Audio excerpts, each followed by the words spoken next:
자, 그러면 이제 이러한 그 사표 제출로 인한 반응들을 보시죠. 실제 정책을 집행하는 정책실은 그대로 정책 변화는 없다는 거죠. 자, 문제는 이제 어떻게 보면 몸통 그대로 두고 어떤 그 꼬리만 잘랐다는 거죠. 그 지금까지의 정책을 만들었던 그분들은 그대로 놔두고 꼬리 그 말 잘못하신 분들만 다 잘려 나간 거예요. 그러니까 기존의 정책 변화는 변화가 없다라는 거예요. 자, 그 경제 정책, 대한민국의 부동산 정책, 경제 정책을 끌고 왔던 분들이 누구예요? 3인방이 있잖아요. 김상조 정책실장, 홍남기 부총리, 그리고 국토부의 김현미 국토부 장관. 자, 이런 분들이 바로 몸통인데, 이런 분에 대한 그 질책, 자, 그런 것은 이제 언론에서 잘 안 보이죠? 그 청와대에 그런 말 잘못하신 분들만 그걸로 다 폭탄이 집중됐다는 거죠. 앞으로 야당의 반응은 정작 경제 정반의 실패에 책임자가 물러나야 되는데, 이 뭐 엉뚱한 사람들이 물러나고 있다는 거예요. 엉뚱한 사람들이 똥물을 뒤집으시고 물러나고 있다. 정의당도 이런 주장을 하는 거예요. 경제 정책 오류다. 김상조 정책실장, 홍남기 부총리, 자, 이런 분들 문제가 있다고 정의당도 얘기하고 있어요. 자, 이제 문제는 새로운 수석을 구해야 되는데 당연히 1주택자만 구해야 되겠죠. 이제 그 서류 전형에 1주택자만 되는 거예요. 2주택자는 이제 껴들지도 못해요. 이제 서류 전형 아웃인 거죠. 당연히 구인하기가 쉽지 않을 것이다. 오피스텔이 있어도 안 되니까. 자, 결론적으로 이렇게 인적 쇄신을 통한 민심 수습, 정면 돌파. 자, 이런 것을 위해서 이렇게 사표가 일어났던 거고, 자, 이런 것을 통해서 민심 수습, 정면 돌파를 하려고 하는 것 같아요. 공직자들 그 처분 경고가 많이 나오는데, 다주택자에 대한 처분 경고. 자, 이게 과연 정당한가? 뭐 이게 이제 그 몇 급이더라? 4급 이상인 경우에도 처분해야 된다, 뭐 그런 얘기도 또 오고 갔었어요. 자, 이런 게 정당한 건가? 벌써 이제 중앙공무원들은 뭐 말도 안 되는 소리라고 반발을 하고 있죠. 그걸 다 조사도 안 된다고 그래요. 뭐 그 사람들이 집을 가지고 있는지 뭐 다주택자인지 그것도 조사도 안 되고 되지도 않는다. 자, 그리고 이 자본주의에서 다주택자가 정말 이게 죄인인가 한번 생각을 해봐야 된다는 거죠. 이주택자가 죄인인가. 이번 정부에서 이게 화두가 됐어요. 이게 제가 전 시간에도 얘기했지만 좌파에서는 이 토지는 불로소득의 원천이다라고 보는 거예요. 자, 불로소득이라는 게 뭐겠어요? 결국은 빈부의 격차를 주는 게 불로소득이에요. 사람이 노동을 해서 벌어야, 이 좌파라는 게 뭐예요? 노동의 가치, 노동을 해서 땀 흘려 버는 돈이 진짜 돈이라는 거예요. 근로자가 노동을 해서. 자, 그런데 불로소득으로 버는 돈은 말 그대로 사회를 양극화시키고 빈부의 격차를 늘려준다. 그 불로소득의 밑바탕에는 토지가 있다. 그 토지 위에는 바로 아파트가, 좋은 입지 아파트가 가격 격차를 벌려놓는다는 거죠. 자, 그래서 다주택자는 안 된다. 자, 이번 정부에서 나오는 어떤 그 정책 이념이죠. 자, 그러니까 이게 통제 경제로 간 거고, 이 통제 경제의 부작용이 나온 거예요, 지금. 자, 이 통제 경제의 부작용이 어디까지 갔냐? 극단적으로 보면 전월세 전환율까지 가고 있어요. 지금 전월세 전환율이 이제 5%대 아닙니까? 자꾸 이제 전세를 월세로 전환을 하려고 그러지 않습니까? 임대차 보호 3법이 통과가 되니까. 누가 전세를 놓겠어요? 임대를 놓지. 그러니까 전세 시장이 말라가는 거예요. 전세 시장이 없으니까 이게 무슨 법이냐, 이런 법을 우리를 위해서 만들어줬냐, 임차인들이 오히려 더 반발하고 있더라는 거예요. 그러니까 거기서도 지지율이 급락을 하는 거죠. 자, 그래서 정부에서 이 전월세 전환율을 2%대까지 조정을 해보겠다, 이런 얘기가 나오고 있고, 이걸 법으로 만들겠다고 그래요.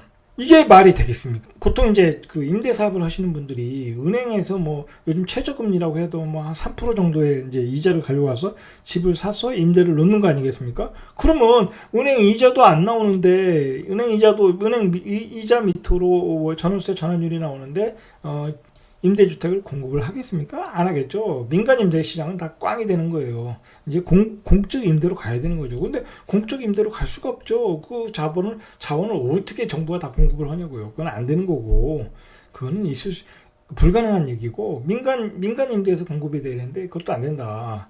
자, 이런 게 바로 통제 경제의 부작용이다.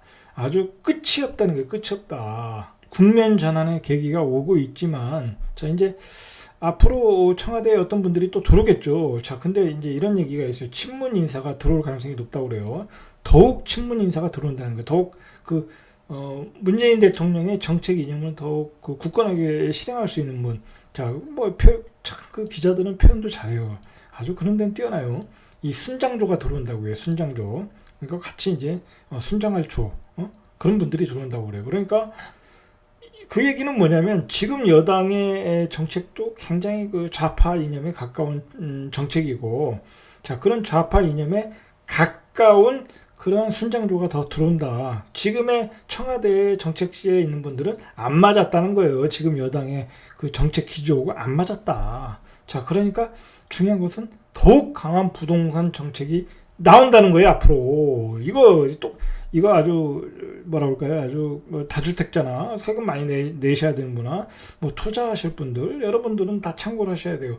더욱 강한 부동산 정책이 나온다. 두고 보십시오. 이 순장조가 들어오면 더욱 강한 부동산 정책이 나온다.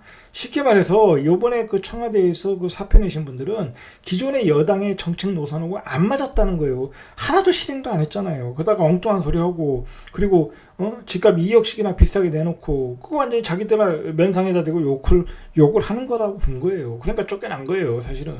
자, 팩트는 그거예요. 제가 보기에 팩트는 그거다. 자, 그러니까 더욱 강한 부동산 정책을 뭐라 그럴까요? 기획할 수 있는 그런 사람들이 온다. 벌써 얘기가 돼가고 있는 사람이 있지 않습니까?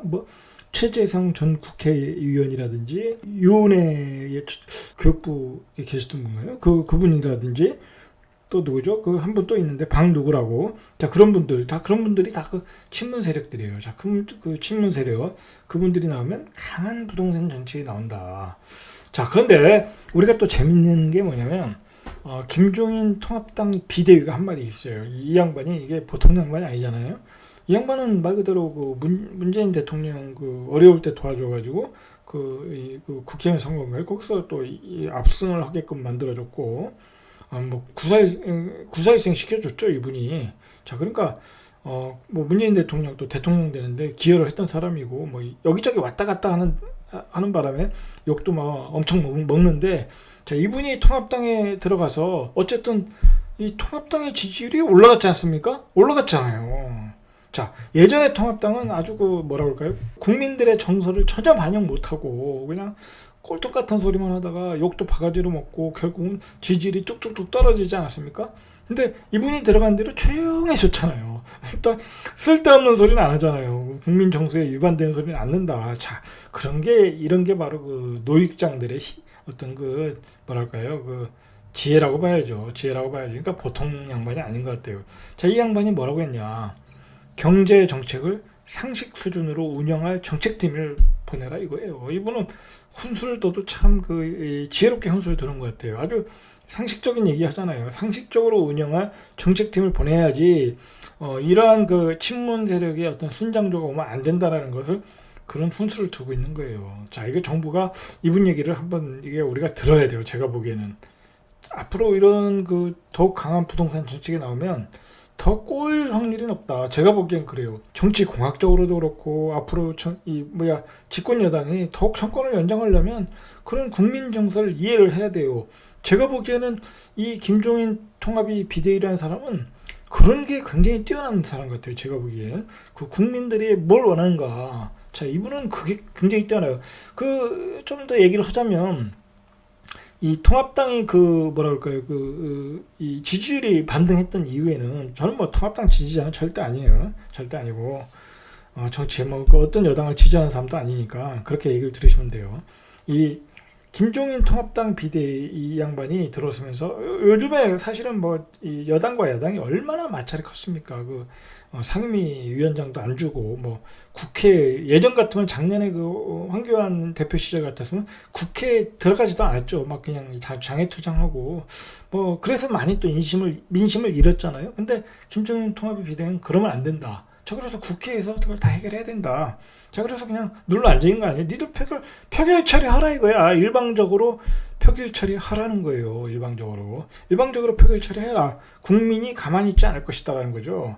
자, 실제로 국민들이 야당의 독주에 대해서 엄청난 거부감을 가졌어요. 임대차 보호 3법, 부동산 3법, 그다음에 공수처법 뭐 그렇게 몰아붙이니까 뭐 결국 민심에 의해서 니들은 좌초할 것이다라고 이 양반은 본 거예요. 그러니까 그래서 결국은 그 반대 급부로 통합당 지지율이 올라간 거예요. 자, 이런 사람들의 노림수라고 해야 될까요? 이런 걸 지금의 여당은 무시하면 안 돼요. 그냥 무시하고 몰아붙이다가는 지지율이 반등하기 어려울 수 있다는 거예요. 자, 어쨌든 청와대는 상기 체제로, 순장조 체제로 갈 것입니다. 자, 그리고 이 강한 부동산 정책은 나온다. 자, 정부가 이제 아마도 다음 주에 기대를 할 거예요. 이번 주에 8.10 대책에 젊은 층 30대 신혼부부 생애 최초, 자, 그런 분들에게 엄청난 특혜를 준 거예요. 공급 확대 정책은 그것도 알짜배기 주택을 준 거예요. 말 그대로 용산에 내가 들어가느냐, 과천에 내가 들어가느냐, 마포에 들어가느냐는 내 인생의 어떤 절대적인 인생을 좌우할 어떤 이벤트예요. 내가 거기 만약에 용산 미니 신도시에 들어갔다. 자, 그 사람은 어떤 부자가 될 기반을 만드는 거예요. 젊은 층이라면. 뭐 지분 적립형 그런 거 말고 정상적인 주택을 분양을 받는다면, 자, 그러면 그런 사람들은 미래의 강남에 사는 사람이 되는 거예요. 자, 그런 엄청난 특혜를 주는 거예요, 정부가. 그런 정책을 줬는데 다음 주에 지지율이 올라가야 정상이겠죠? 지금의 여당은 그걸 기다리고 있는 거예요. 자, 그런데 만약에 그게 안 됐다. 지지율이 반등 안 했다. 자, 그럼 정부 여당은 비상사태가 들어가는 거예요. 비상상으로 들어간다. 그야말로 사면초가가 되고 어떤 정책 전반에 대해서 한번 재수정을 해야 되는 상황이 올 수도 있다. 자, 그렇게 보셔야 돼요. 그래서 다음 주에 발표되는 지지율이 굉장히 중요해요. 제가 보기에는 다음 주 또는 다다음 주. 자, 거기서 반등이 안 나온다. 그러면 그동안 추진했던 정책에 대해서 한번 되돌아보게 되는 사태가 나올 것이다. 이제 그렇게 봅니다. 자, 오늘은 여기까지. 이상 절대값 TV의 명품 PD 한 PD였습니다.